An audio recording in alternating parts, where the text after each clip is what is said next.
Welcome back to Mixed Media Creations with me, Creative Katie, Karen Burchell. Follow me on Instagram and you'll get sneak peeks of the art that I'm creating. Also, don't forget to subscribe to this channel and select the option to be notified as soon as new videos are uploaded. Today we have index card a day number 18. It's a quick, easy, but beautiful background. It's entitled Joy. In it, I'm using the techniques that I talk about in Mixed Media Technique Tag number 6, using analogous color schemes. If you have trouble picking the right colors, this is the video for you. Links to products can be found in the description box below.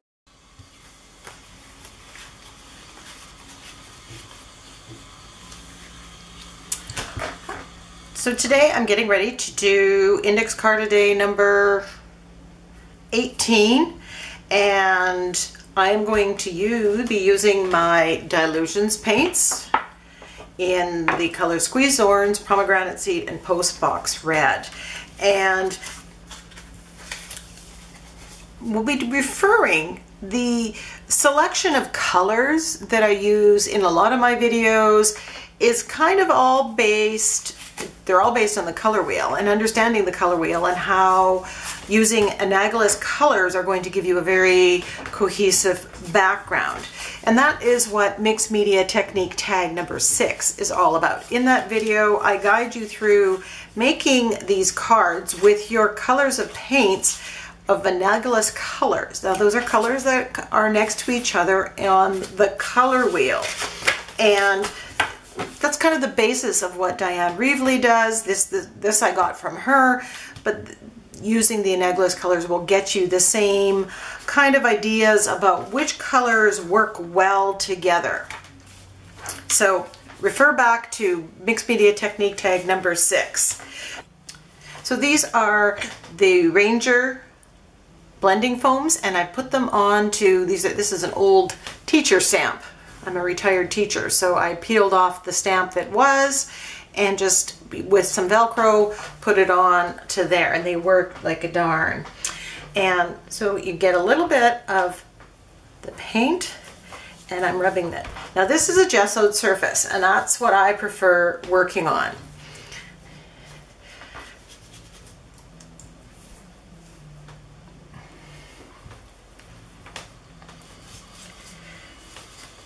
Now, when you're using these paints, you will always, always, always go through an ugly stage where you're seeing the strokes. And you'll go, what is, you know, when they do it on the screen, it looks so much simpler.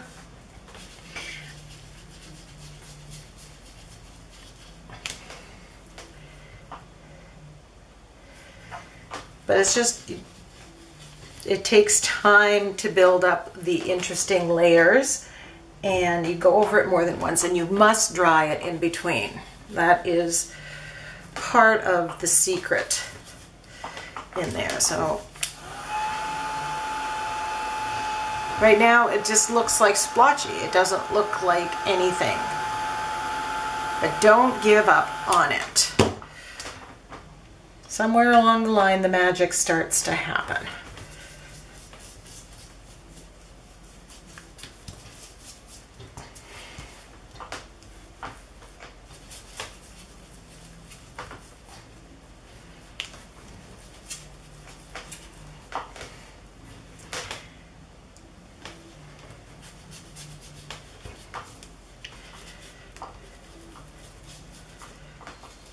And I kind of got rid of too much of my orange here.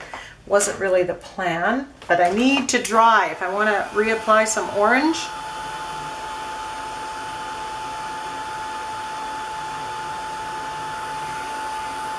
Because if I put it wet on wet, it's just going to blend away.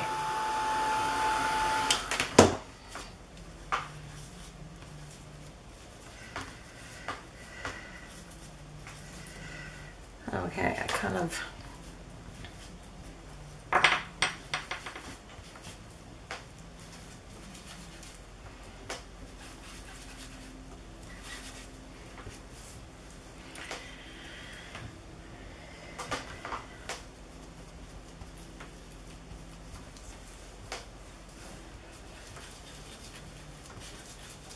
I'm getting rid of that because I'm going to be stenciling over top of this. And I'm going to use the paints, same paints. So I have this Crazy Wave stencil from the Crafter's Workshop, which I absolutely love, love, love.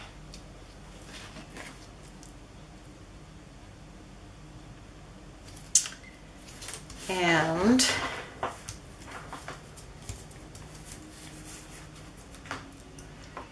I'm going to stencil. Now using these foams again.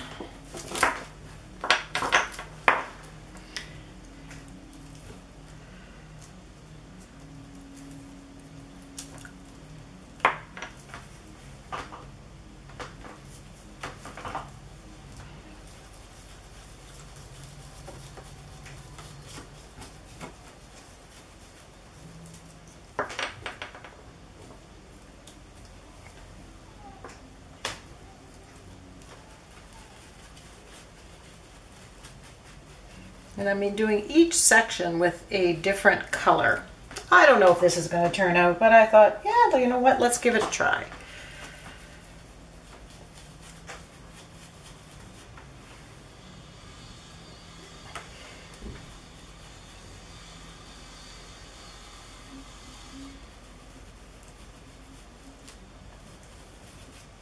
If I don't like it, I can always go for a coat of gesso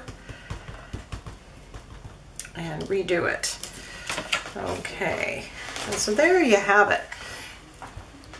And the secret here is I kept the same 3 colors. And you get a very interesting patterned kind of background. And I love that stencil because it's like 3 stencils in one. So it's well worth your money and effort. And that and links to the Delusions paints, that'll be in my description box below if you are interested.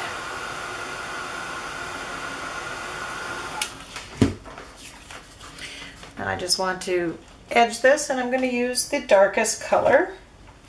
Sometimes we think we need to throw in too many colors, but if you stick to the same 3 colors and then add maybe black and white for contrast, you're going to find a lot more success, I think, sometimes than if you throw caution to the wind and try to put too many.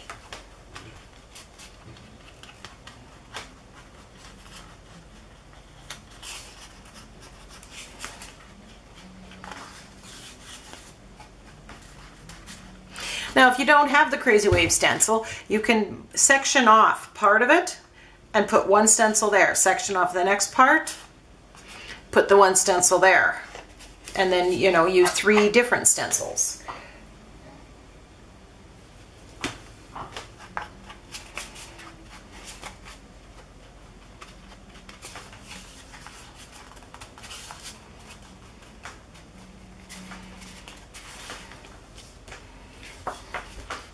So I'm really loving how this is looking. So I'm going to clean up my paints and put some of this leftover paint onto a baby wipe or onto a coffee filter, and I'll be back. So I went into my stash, my little treasure chest here of embellishments and stuff, and I found these little birds that I think are so very cute. And I kind of stuck it on and it's already peeling off the paint, so so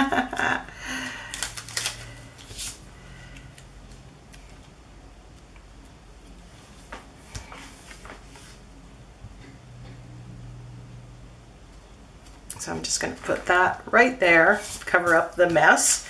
And then I have these, which, you know, obviously Christmas, but they do have some joy and peace words on here that are not specific to Christmas. So I think I'm just going to put joy on here. Going for the quick, easy embellishments. And if you shop around, check out the dollar stores, you can find these things. The problem is, you know, you don't always know. If you do a lot of ICADs or ATCs, these are perfect size.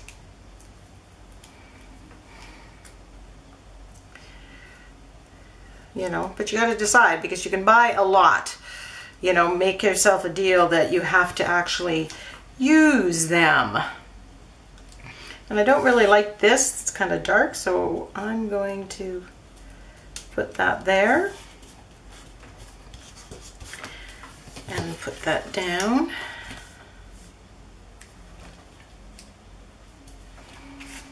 On there. Now that it has black, I'm thinking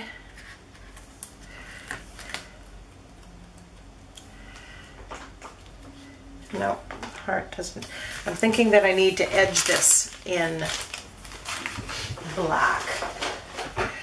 So I'm just going to grab out my black archival and my Ranger cut and dry foam, and I'm going to put black along the edge. And that's just going to make that black work a little more cohesively.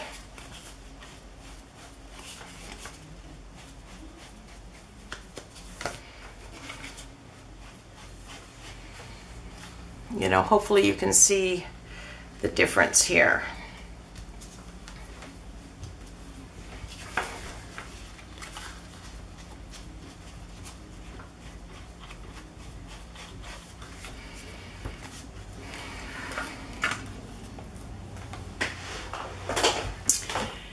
And there we have it. Very simple. Three colors of paint, one stencil, a couple pre-made embellishments. This would look nice with a flower in the middle.